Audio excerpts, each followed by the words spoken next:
السلام عليكم دوادك kanaalka ugu arin maanta waxaan ka hadli doonaa bisha Ramadaan beenta iyo dirka wax ka dhaxeeya ku soo dhawaada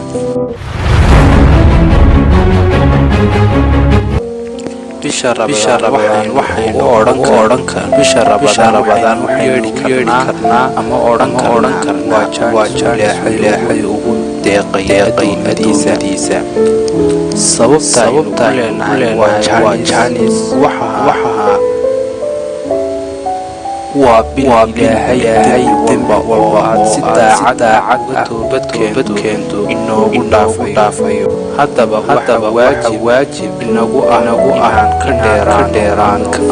fogo xanta dirta iyo beenta iyo wixii lamida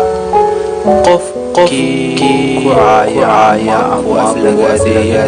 keliya jawaabtaas waa inay noqotaa waan soomanahay nabigeena calayhi salaatu wasalaam wuxuu yiri qofkii aan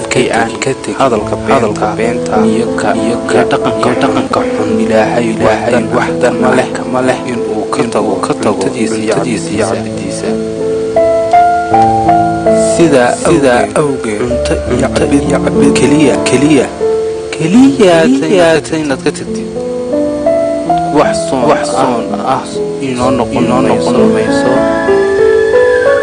marka waa in hadallada iyo waxaas dhaqanada waxyaabaha ka fogaan waxyaabaha keenayaan soonka ay naga buro marka intaas maanta subscribe wassalaamu calaykum warahmatullaahi wabarakaatuh